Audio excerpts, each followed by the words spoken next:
The advertisement promised a bride of delicate features.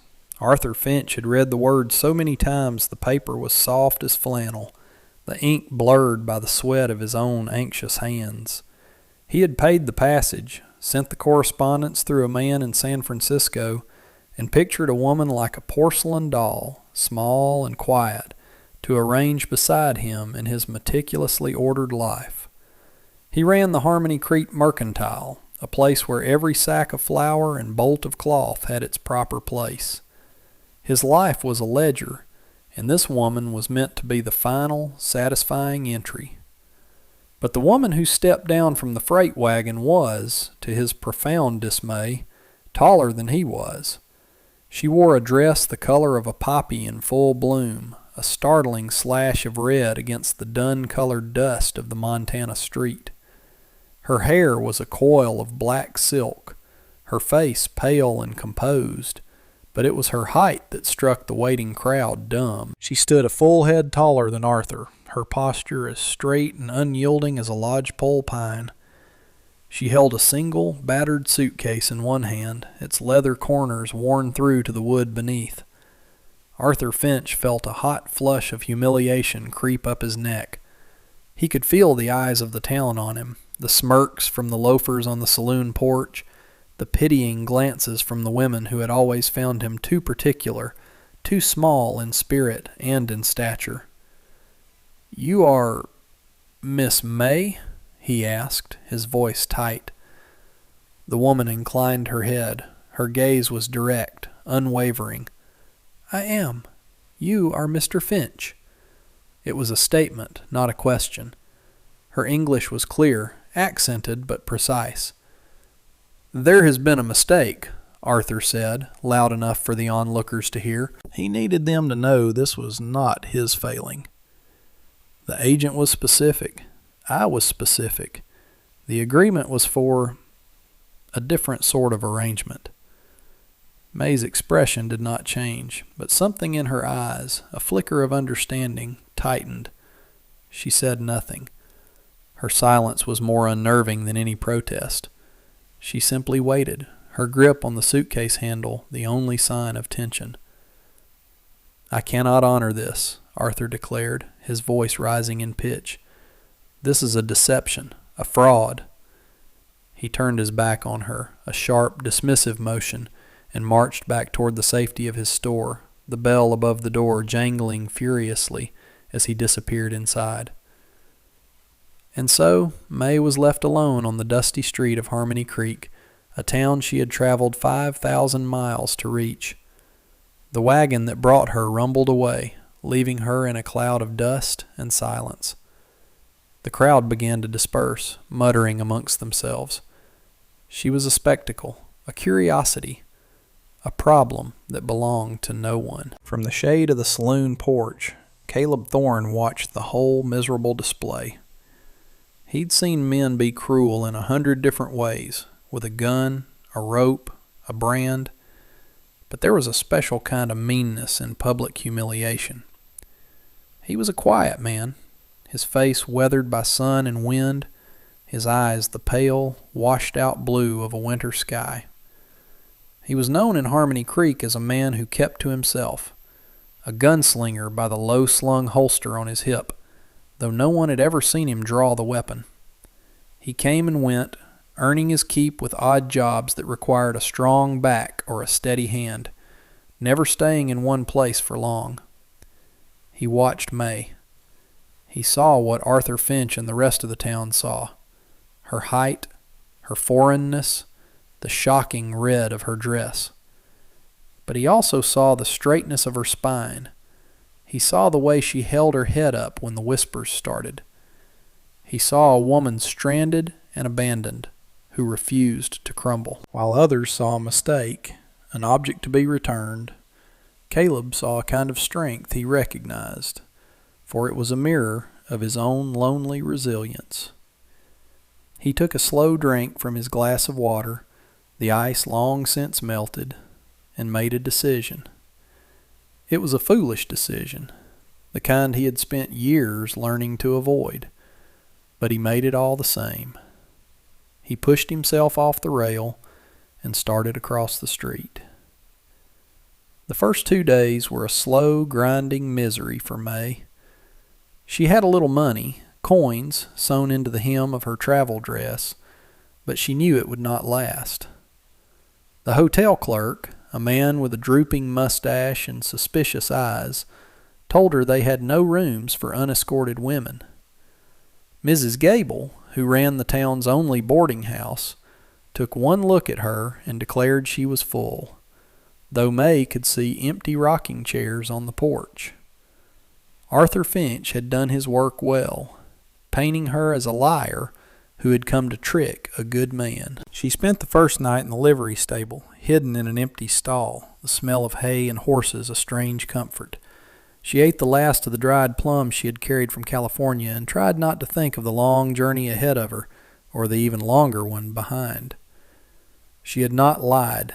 The agent had seen her, had measured her.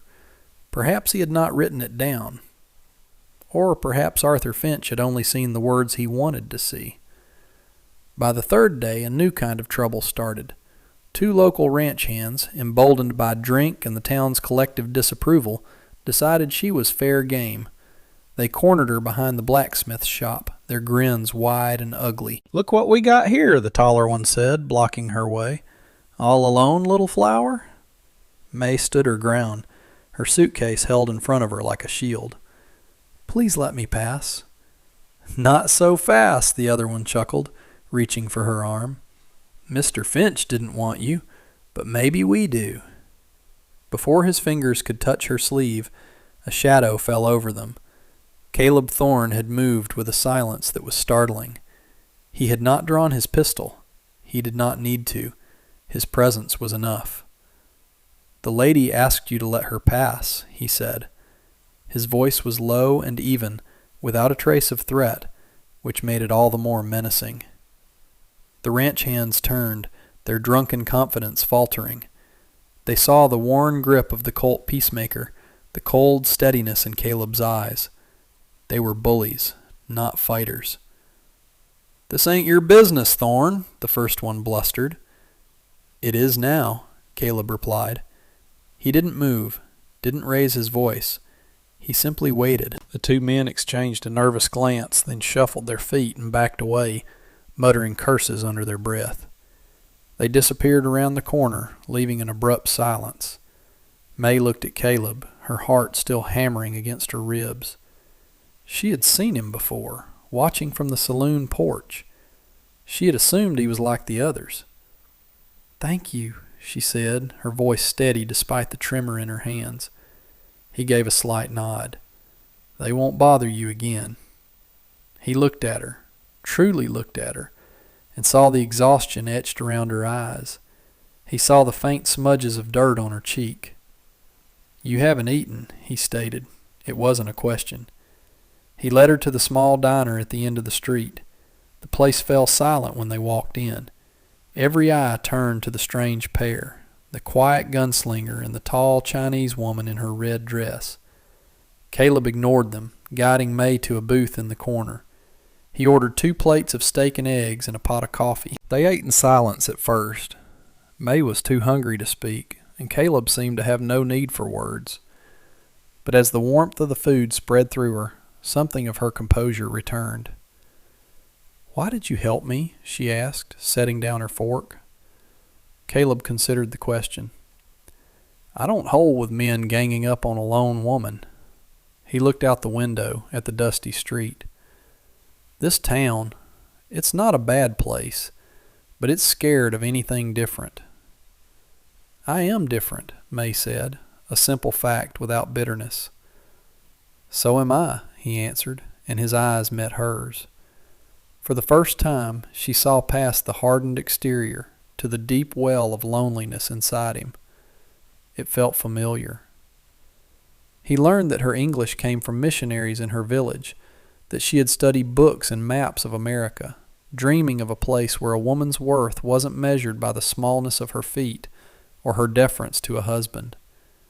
She had come seeking not a master, but a partner. When the meal was over, Caleb did something that shocked the town even more than his intervention. He walked May to Mrs. Gable's boarding house.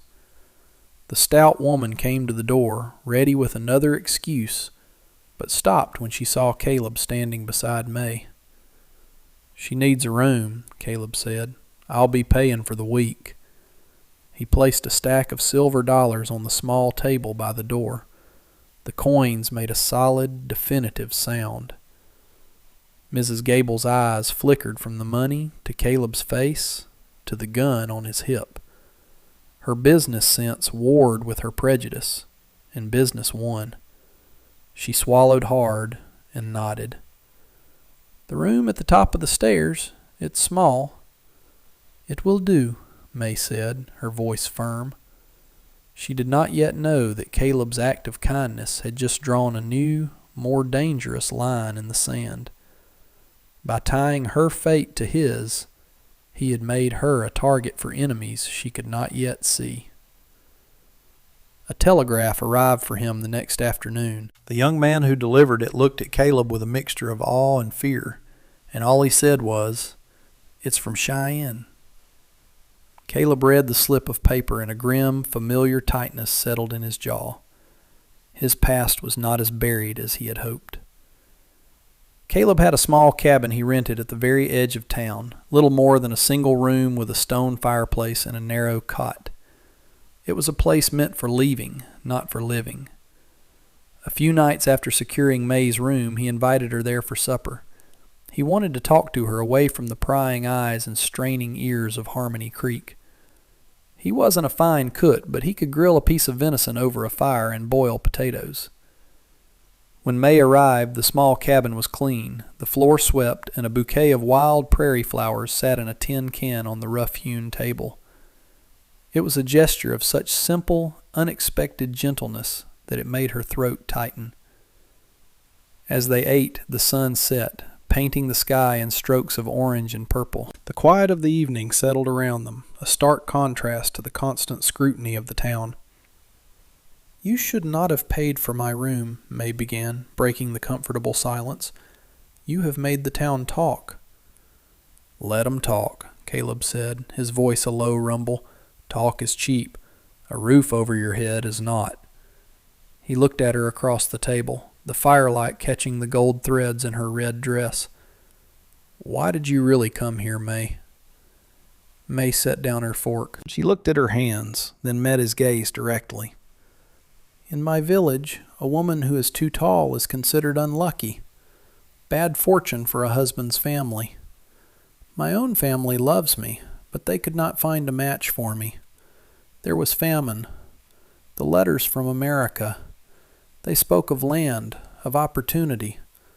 They said a man would not care about such things here. They said he would care about a strong wife who could work by his side."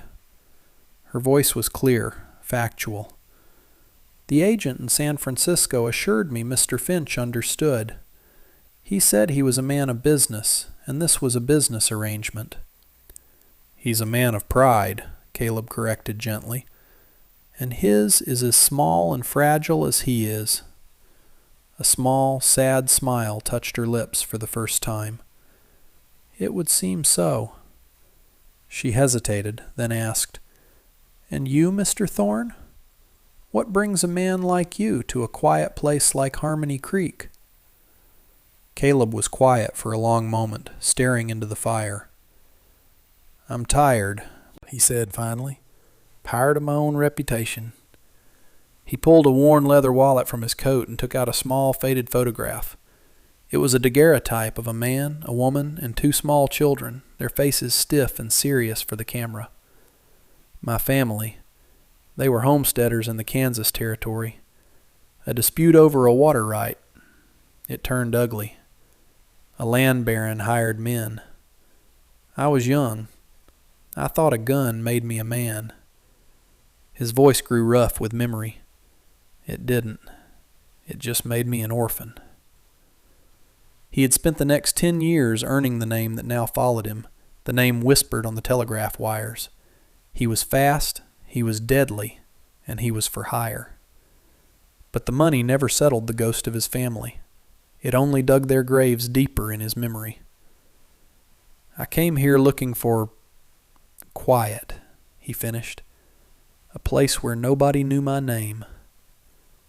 The honesty of his confession hung in the air between them. They were two outcasts, bound by the loneliness of being different in a world that demanded conformity.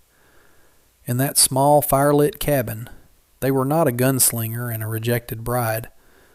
They were just Caleb and May. Their fragile peace was shattered 2 days later. A large, barrel-chested man strode into the mercantile, his face a thundercloud. It was Jedediah Finch, Arthur's older brother, who owned a significant portion of the ranch land outside of town. He was a man accustomed to getting his way through sheer size and volume. He found Caleb buying a sack of coffee. "Thorne," Jedediah boomed, making everyone in the store turn. "My brother tells me you've taken up with his cast-off. You're making a fool of my family." Caleb turned slowly. "Your brother made a fool of himself. I had nothing to do with it." "You're making it your business now," Jedediah snarled, stepping closer until he loomed over Caleb. "This town doesn't need your kind, drifters and guns for hire, and it certainly doesn't need his foreign mistake. I want you both gone by the end of the week." Caleb's eyes were calm, but a dangerous light flickered in their depths. "That's not going to happen."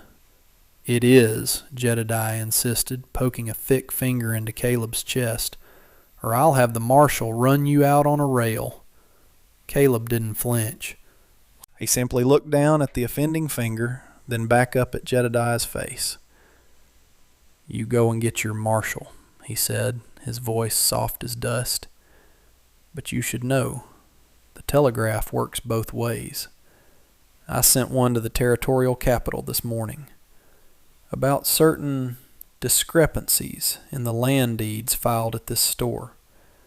Seems a lot of homesteaders are finding their property lines a few acres shorter than what they paid for." The color drained from Jedediah's face.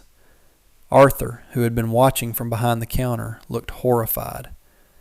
Their swindle, a quiet and profitable enterprise for years, was a far greater crime than public brawling. "You're bluffing," Jedediah whispered, his bravado gone. "Am I?" Caleb asked. He held the big man's gaze. "The week you gave me is more than enough time for a U.S. Marshal to get here from Helena. Your choice." Jedediah Finch stared at Caleb, seeing not just a drifter, but a man who knew how the world worked, a man who could dismantle his life with a few well-placed words. Without another word, he turned and stormed out of the store. Caleb paid for his coffee and walked out into the sunlight. He had not drawn his gun. He had not thrown a punch. But he had just declared war. He knew this victory was temporary. Men like the Finches didn't just give up. They escalated. And now he had given them a reason to see him not just as an inconvenience, but as a threat to their very existence. He had chosen to stay, to fight. For the first time in a decade, it wasn't for money or for revenge. It was for a quiet life, and for the tall, proud woman who made him believe such a life was possible. 6 months later, the first snows of winter blanketed the valley. The wind that whipped through Harmony Creek was sharp and clean, carrying the scent of pine and wood smoke. On a small homestead 2 miles out of town, a sturdy new cabin stood against the white landscape, a curl of smoke rising from its stone chimney. Inside, May stirred a pot of savory stew over the fire. The cabin was warm and filled with the scent of cooking and drying herbs. Her red dress, the one she had arrived in, was carefully folded and wrapped in cloth, stored in a wooden chest at the foot of their bed. It was a reminder of a past that felt a world away. Caleb came in from the cold, stamping the snow from his boots. He hung his heavy coat on a peg by the door. The gun belt was gone. He had sold the Colt Peacemaker to a freighter passing through, using the money to buy 2 milk cows and a good plow horse. His hands, though calloused from an autumn of clearing land and building fences, were no longer the hands of a gunslinger. They were the hands of a farmer. The Finch brothers were no longer a threat. The U.S. Marshal had indeed come from Helena. He was a methodical, humorless man who spent a week poring over the mercantile's ledgers and the county land registry. When he left, Arthur and Jedediah's prosperity went with him. They were forced to sell their holdings to repay the homesteaders they had cheated. Their public standing crumbled to dust, and they left town on an eastbound train, their heads bowed in the same kind of shame they had once inflicted on May. Caleb came to stand behind her at the fire, wrapping his arms around her waist and resting his chin on her shoulder. They stood there for a moment, watching the flames. "The fence on the north pasture is holding strong against the wind," he said. "The chickens have finally started laying again," she replied, leaning back against him. It was the simple language of their new life, a life built not on grand declarations, but on the small, solid work of each day. They were partners, in every sense of the word. Her knowledge of planting and preserving, learned in a land of scarcity, had made their small plot thrive. His strength and determination had turned a patch of wild grassland into a home. The people of Harmony Creek, who had once stared and whispered, now treated them with a quiet respect. They saw the fruits of their labor, the steady purpose in their eyes. They saw two people who had faced down trouble without violence and had built something good and lasting from the wreckage of a cruel beginning. Later, as the snow fell softly outside the cabin window, Caleb looked at his wife. He thought of the first time he saw her, standing alone and defiant in the dusty street. He had seen strength. He had seen courage. But he had not yet seen the gentle kindness in her smile, or the sharp intelligence in her eyes, or the peaceful way she slept beside him at night. "Arthur Finch was a fool," he said, his voice soft in the quiet room. May turned in his arms to face him. "He was," she agreed. "He was looking for something small enough to fit inside his life. He never imagined a woman who could help him build a bigger one." They had found in each other not what they were looking for, but what they needed. A safe harbor from the storms of their pasts. A quiet place to be themselves. He, the man who was more than his reputation, and she, the woman who was so much more than her height. Together, they had discovered that a perfect match had nothing to do with meeting expectations, and everything to do with finding the one person who saw the true measure of your soul. And that brings us to the end of this one. If you stayed with me all the way through, thank you. Stories like this one only get told because folks like you sit down and listen. If you liked what you heard, go ahead and hit that like button. And if you want more stories from the old frontier, subscribe so you don't miss the next one. Until then, take care of yourself, and thanks again for being here.